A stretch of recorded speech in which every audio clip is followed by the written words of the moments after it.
Hey, welcome back. We are gonna do some wheels. These are some Mavic Open Pro rims with Ultegra 6500 hubs. These were workhorses back in the day with double-bedded spokes from DT Swiss. And we're probably gonna have to overhaul both of these hubs. So in addition to trimming the wheels and cleaning them and get them inspected to go on this Bianchi. Stay tuned after this. Welcome to I Know a Guy Bicycles. Welcome to I Know a Guy Bicycles, hanging out with the guy. Hi, I'm Justin, the guy. Obviously, I have a garage shop. Taking scary how to use bikes one bike at a time. If you like these videos, please like and subscribe. Welcome to I Know a Guy Bicycles, hanging out with the guy. Hey, I'm Justin, the guy. This is a Bianchi that I'm working on, and I'm working on some awesome wheels that I just presented toward you. Anyway, we're gonna be cleaning these up and popping these hubs.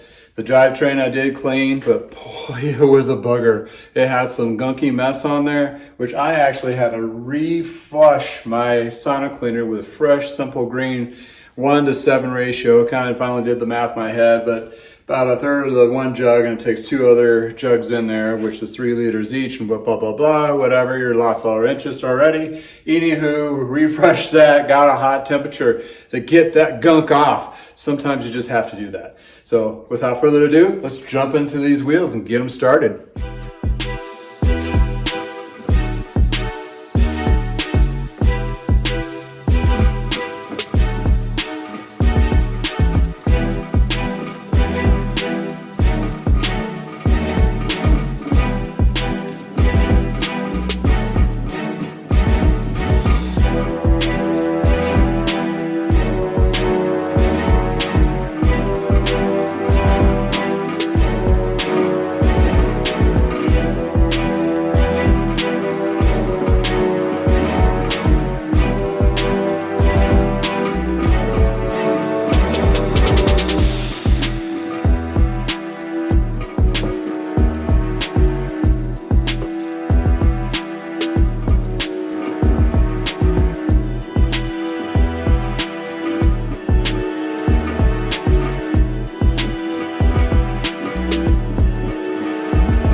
Ooh, nothing like a steam bath to get those wheels all cleaned up. So we're gonna start with the rear. Typically, when you first learn how to put together bikes, and this is back in my Parker Bikes days, is you first learning how to basically fix flats and do little things, and then you get on to the task of building bikes. And when you unpack all the bikes, and the first thing you do is true the wheels.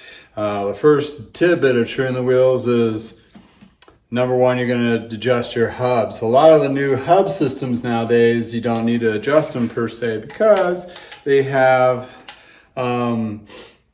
fixed bearings or bearings in there. So cartridge bearings, that's what I was looking for.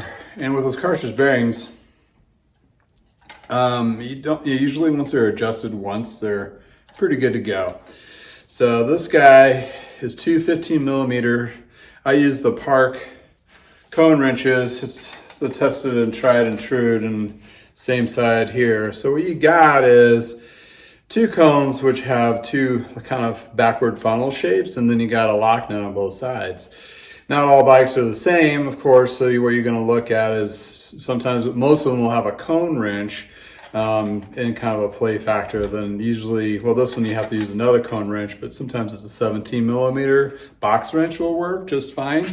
Something like this. So yeah, anyway, newer hubs, especially the specialty hubs like Bontrager hubs and some other ones like that, you definitely want to go find the spec sheet on them so you can make sure you got the right tools for it and you're doing it correctly, because sometimes the newer ones have like alloy bits in there and you don't want to muscle those because you'll eventually strip them, which will cost you a wheel set almost. I mean, they're pretty expensive parts anyway. So to adjust, you would loosen up the lock ring by holding the cone. The cone is the one that's underneath, and you'd have to use force to loosen up. Then you can adjust this by holding the other side and then tighten it back down. So there's plenty of videos on that. I'm not going to go into that in too much detail, but what we're going to do on this guy is we're going to pop her open, because it does seem kind of crunchy in there. So that's what we're going to do. When you're doing these, you want to hold your hand underneath so it doesn't drop out and all your ball bearings go everywhere.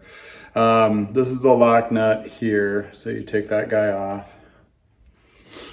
This is a spacer, so try to remember what order these are in. And this is still a little tight, so come on. You're gonna play nice. Whoop. There we go. And this cone actually has the washer protector attached to it, which is pretty common. There's a lot of different versions of these. And this is the gunky mess that we're getting into.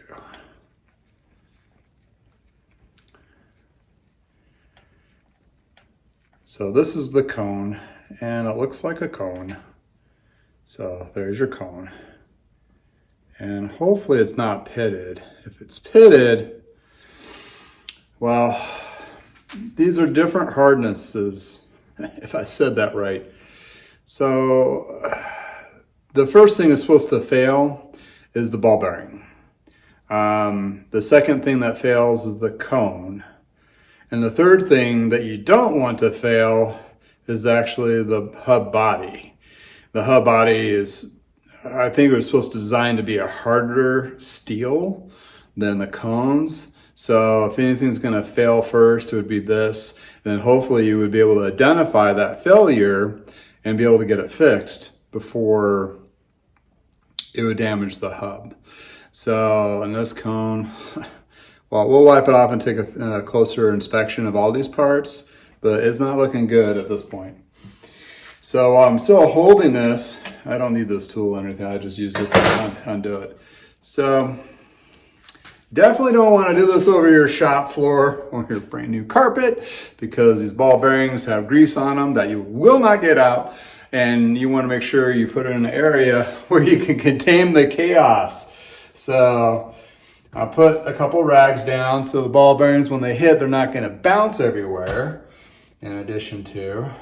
And I'm going to slide the axle out first. And sometimes those ball bearings will come out right off the bat. I'm just going to lay that there. They fall out, that's fine.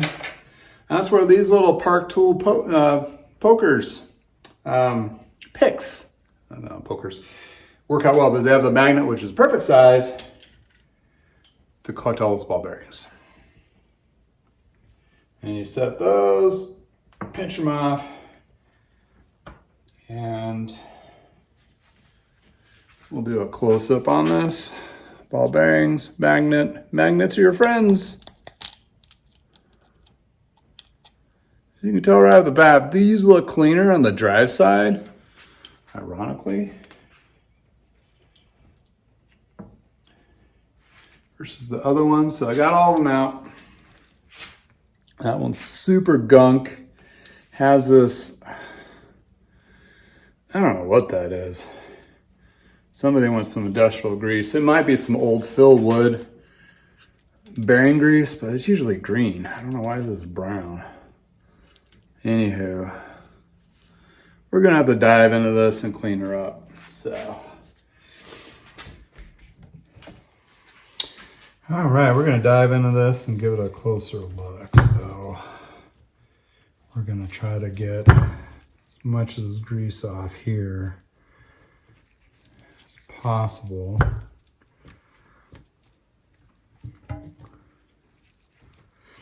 And take a look at this free hub body. I'm getting all goobered up. So this is the side, a non-drive side, where we saw it was pretty boogered. So let's see if we can get this seal out. Doesn't want to pop out, so we are gonna go old-fashioned and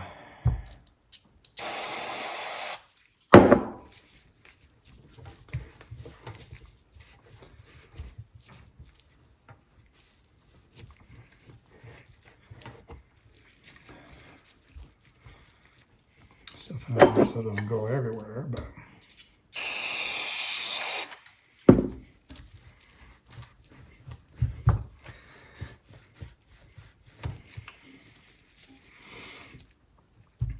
you can see why you don't want to use your super brand new cloths on this. This is like one of those situations where once you're done with it, you just toss all these things because they're just so nasty.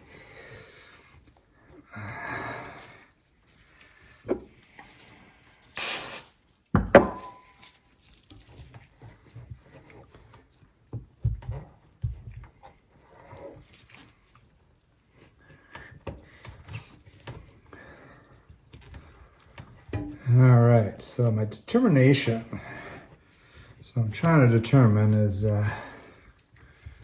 this salvageable as the hub goes. Because that's, if it isn't, that's where I go, whoop, well, I've got to rethink this. So this is where, not too hard to scratch anything up, but enough to clean it up.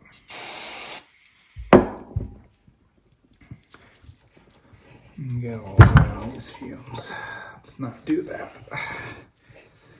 Got to function the rest of the day. So, looking at it, it's kind of hard to tell, but it's all kind of dark. But what you're looking for is like a clean line, all the bearings rolled on. And looks to me, that hub shell is okay. So let's go take a look on this side. And it's all cleaned out on that side. So take the free hub body. So the free hub body, that's this guy here. You would use a Monster Allen. Is that the right one? Nope. There's this guy. Yeah. Number 10 on this one. And that's where you can take this whole thing off. And that's where the ball bearings ride on the race inside the free hub body on this model. So if this one's bad, you just replace the free hub body. Trick is trying to find one that's in good shape or new. This is definitely an older hub. So that might be a little tricky. So same kind of thing. I'm gonna be very careful here because we don't want this to degreaser to seep into any bearing areas inside here.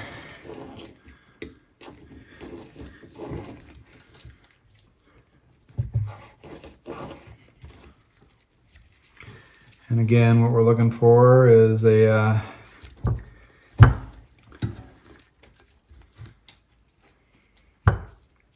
clean contact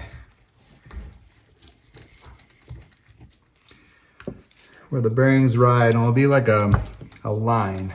I'll show you on the cones because the cones will definitely show you that. Stuff that in there. Get that good. There we go. So this one's all shiny on this side, so I think we're lucked out on the free hub body part. So the hub is okay and the free hub body is okay, and there's no play in the free hub body. So let's check out these guys. These guys can be sprayed direct with. Guess what? Just no bearings there. So that's nice and shiny. And that's what you want. Is a good to have a line. It's fine as long as it's not pitted. Pitted means where it's chunked. And this is the culprit here that we're questioning.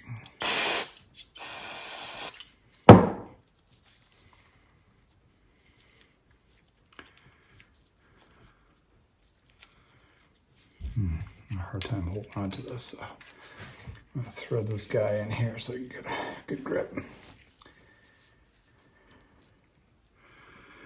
And this is, ladies and gentlemen, and friends and foes alike, a worn out cone. Why is it worn out? Well, when I rotate it, you can see that this line here and weeble wobbles, and you can see all these little micro pits in there. So this cone is toast. So I'm gonna have to get another one of these cones, and hopefully it matches and I can pop off this cover and reuse it, which is pretty common. It would just slide off depending on that. So, and with ball bearings, when you take them all out, I mean, these things are not too terribly expensive, so it's good just to go ahead and replace them. But let's just show you. The dingy ones are ones of where the bad cone was. Show you. They're not going to shine up. They're all, this is why you don't want to reuse your ball bearings, because they're all dirty and grimy, pitted. And these mostly are still shiny, but you know, again, they're not that expensive, so I'll just go ahead and replace those. So I'm gonna have to go do some digging and see if I can find a cone to fix that rear hub. And I'll do and rinse and repeat and do the same thing for the front. And luckily I have some extra wheels, so maybe I can just scalp one of those. Anyway, on to the next part. Alrighty, so what I got here, we were looking at that hub, and that cone is toast on this side. And I found I had a damaged rim on a Shimano wheel set. There's a crack there, which means the rim's toast, and I can't seem to find a rim to replace it. So I took this axle out of this guy. Even though it's a couple years newer, it may do the trick, and just by first glance, it seems to be, but we're gonna measure it. I did sonic clean both sets, so this is the old set, and you can see the tarnished ball bearings here, which were on that bad side, which is this, that's the bad cone we're gonna be double checking. So what I'm gonna do is grab my measurement tool here, and we're measuring the diameter, which these should be pretty close. Shimano didn't really change a whole hell of a lot. Really close there. 16. And a little bit of space, but the race contact is gonna be about the same. Okay. And we're gonna look at the height of it. And the height is the same. Okay. So what I'm gonna question is, this might be the newer version, and it has that seal in there like this one did, and this one here. And when you look at the cones, they look very, very similar. So there's a company that makes replacement cones called Wheels Manufacturing. And Wheels Manufacturing does a whole bunch of like a cone set. Unfortunately, I don't do very lot of these, so I don't have that set available. But what I'm gonna do is, since this already has its cover plate, let's measure that too, see if those are similar. I might not need to pop this off. These are a bigger to pop off. You'd have to use a vise to hold it. A little different. So what I might do See if I can tap this one off and replace it. Doing that, oh, luckily here I got a vise. And what you're doing is supporting the outside.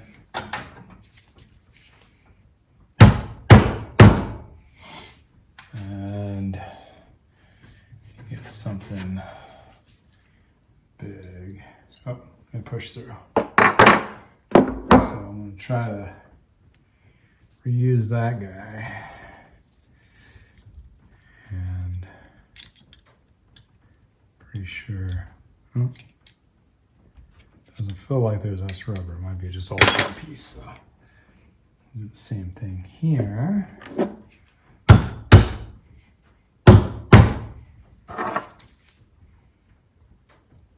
Just to get it to go through. Boop. Nice to have those oversized Allens, right? So we're looking at this cone to this cone. So pretty much spit and image.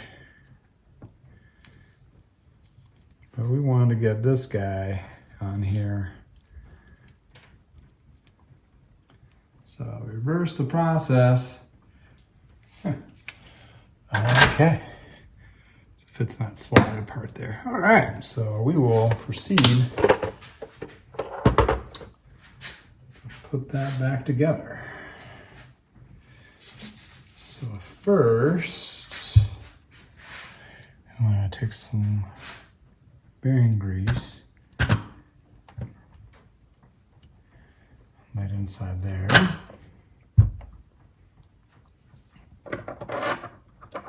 And I'm gonna use these fresh ball bearings.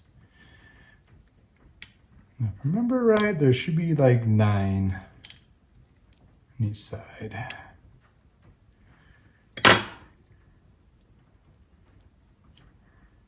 One,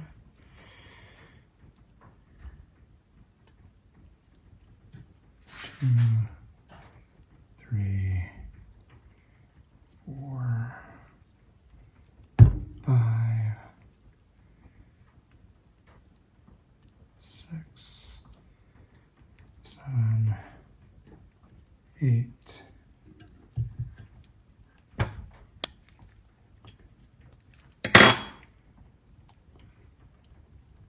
9. It's all nice and shiny in there. So what we do is we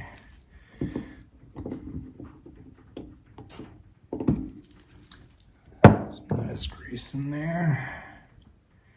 So they hold their place.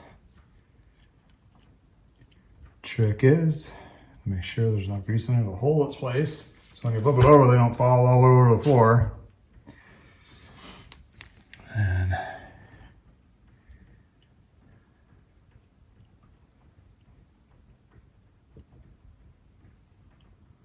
so. 2, 3, 4, 5, 6, 7, 8, 9.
and the spacer and the lock ring.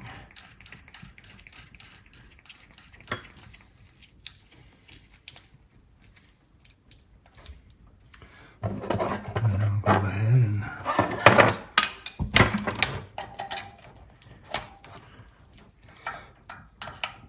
snug.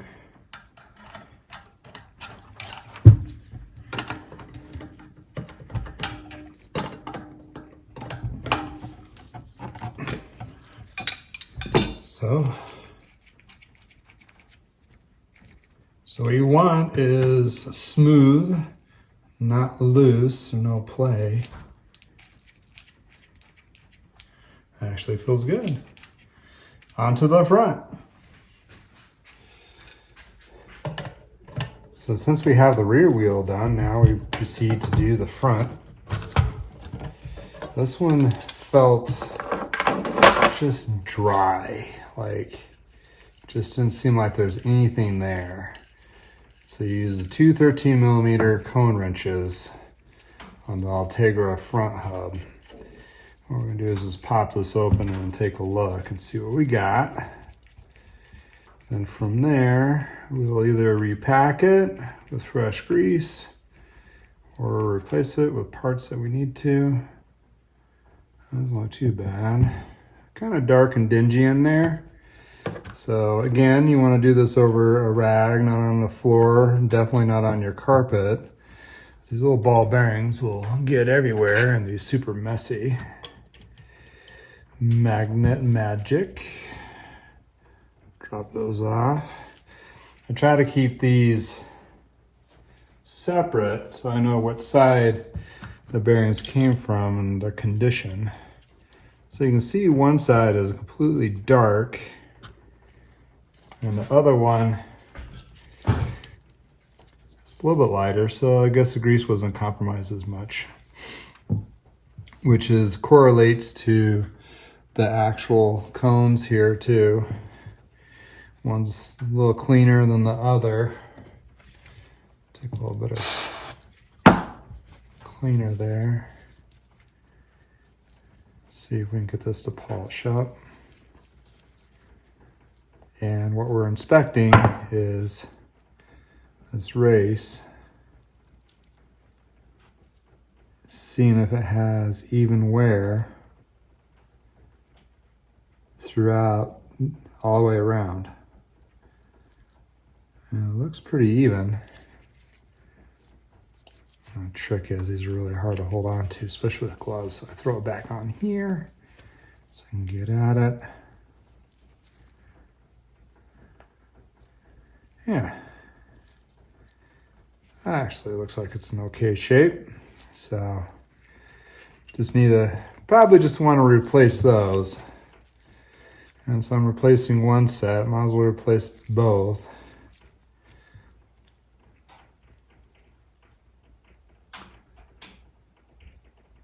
Well, not too bad. I'll have to look at it with a better scope. But anyway, we'll replace those and proceed. Also, we should check the hub.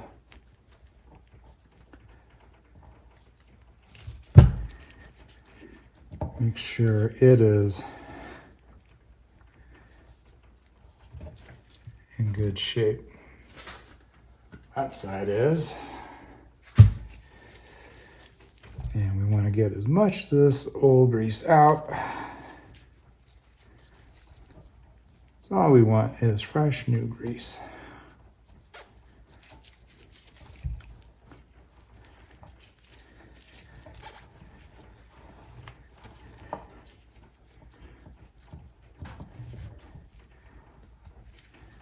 Yep.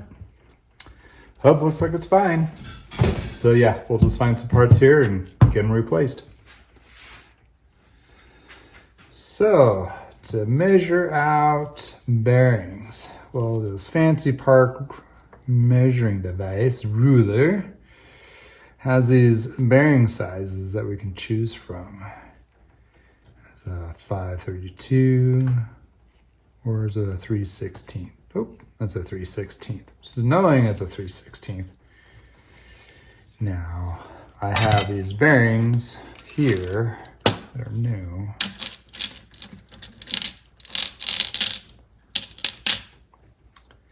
So,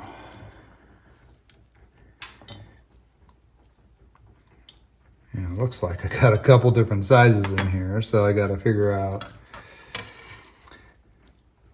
I'm not 5/8, but 3/16, so I'll need to grab like 20 of these guys.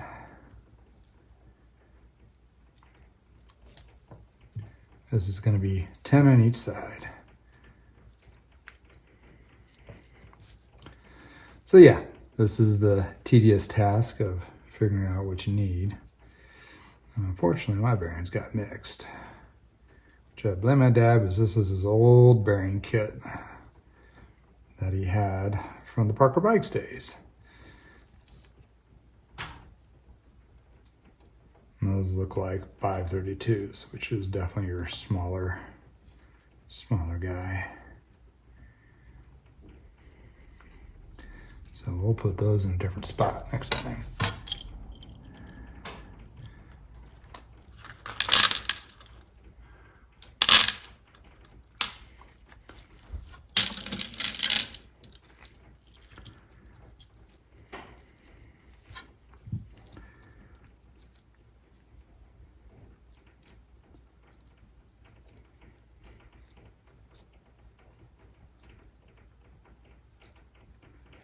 Kind of relaxing, just separating bearings. Reminds me of all those bearing videos that my daughter watches. The magnetic bearings, I'm pretty sure if you have kids, you've seen those and are like, why? And you see them respond to that and you're like, oh, now I know why. Okay. Those all look like the same size. There. These are the opposite. Okay. Oop. Just wanted that one. So 5.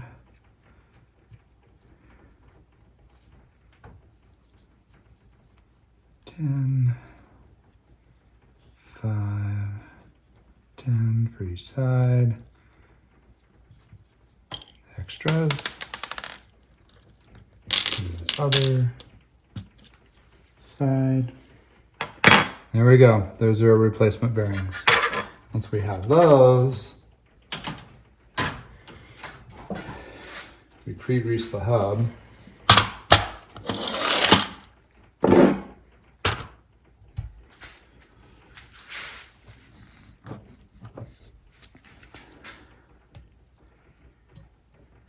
Some grease to be put in there. Like so.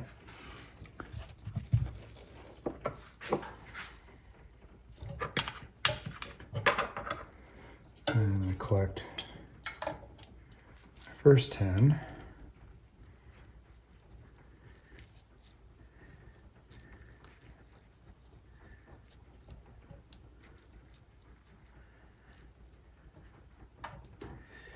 And put those guys around.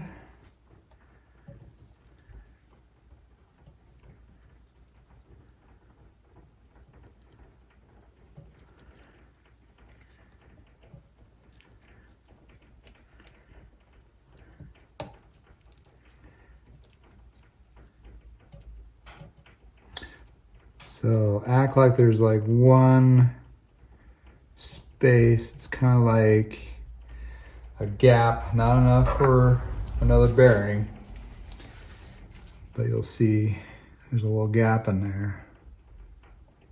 Not enough for a bearing. And that's kind of how they were designed.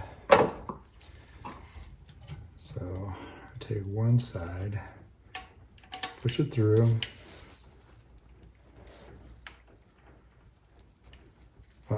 guess I can hold off on that just yet. So I need to have access to this first.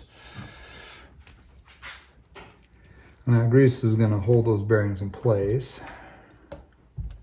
That's why you put a lot extra in there.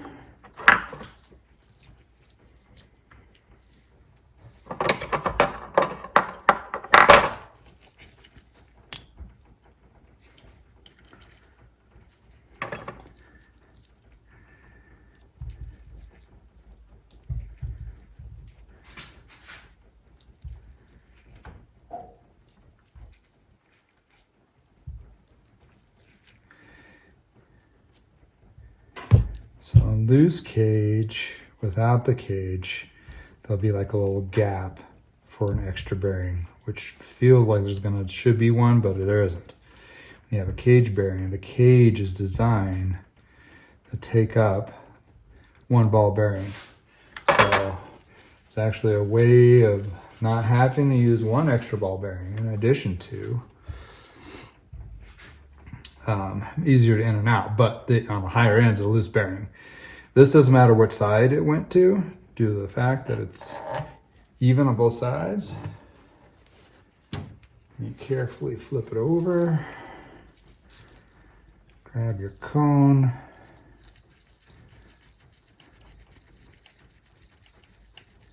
and this one didn't have a spacer in between, so it's just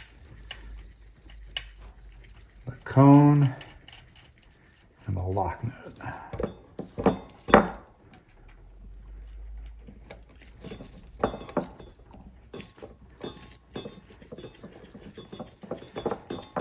Like so. Then you go back to your 2 cone wrenches. One holds the cone in place, and the other one locks it down. Oop, can't remember where are you? There you are. Like so. Oop.